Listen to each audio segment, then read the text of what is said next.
તો હવે સમાચાર અમરેલીથી સામે આવી રહ્યા છે, જેમાં જનસેવા કેન્દ્રમાં કામગીરી ધીમી ગતિએ થતી હોવાના અહેવાલ સામે આવી રહ્યા છે। આક્ષેપો કરવામાં આવી રહ્યા છે, લોકો પરેશાન થઈ રહ્યા છે।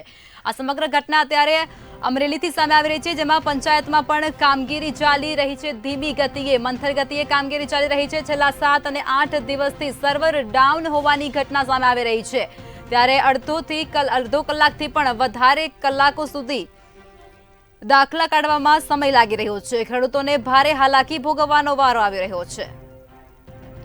અમરેલીમાં જનસેવા કેન્દ્રમાં કામગીરી ધીમી ગતિએ ચાલી રહી છે, પંચાયતમાં પણ કામગીરી ધીમી ગતિએ ચાલતી હોવાના આક્ષેપો કરાઈ રહ્યા છે। છેલ્લા 7 થી 8 દિવસ સુધી સર્વર ડાઉન રહી શકે છે, ત્યારે હવે આ જ મુદ્દે વધુ વિગતો આપવા માટે પરેશ પરમાર સંવાદદાતા જોડાઈ ચૂક્યા છે લાઈવમાં। પરેશ, માહિતી મળી રહી છે કે જનસેવા કેન્દ્રમાં કામગીરી ખૂબ જ મંથર ગતિએ ચાલી રહી છે, શું કહેશો આપ?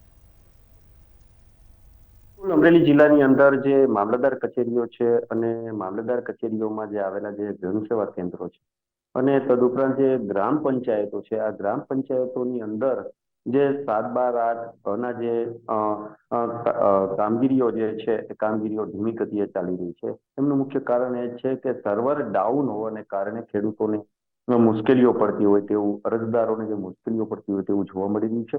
ત્યારે છેલ્લા 7 થી 8 દિવસથી આ સર્વર ડાઉન હોવાને કારણે 7, 12, 8 ની જે કામગીરી છે એ ધીમી ગતિએ ચાલતી હોવાથી ખેડૂતોને મુશ્કેલીઓ પડી રહી છે। જો કે ખેડૂતોને આ 7, 12, 8 ની જે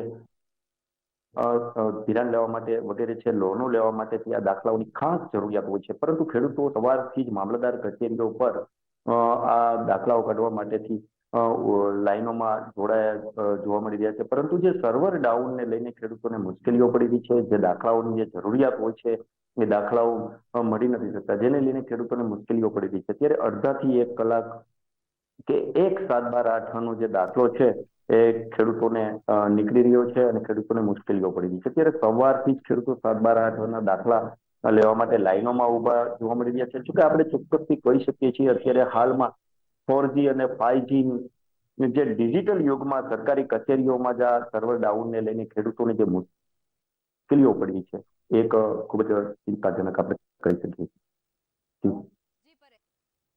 બદલ ધન્યવાદ। સમાચાર અમરેલીથી સામે આવી રહ્યા છે, જેમાં જનસેવા કેન્દ્રમાં કામગીરી ધીમી ગતિએ ચાલી રહી છે। 4G અને 5G ના ડિજિટલ યુગમાં સરકારી કચેરીઓમાં જ હવે સ્લો સર્વરની સમસ્યા ઊભી થઈ ચૂકી છે।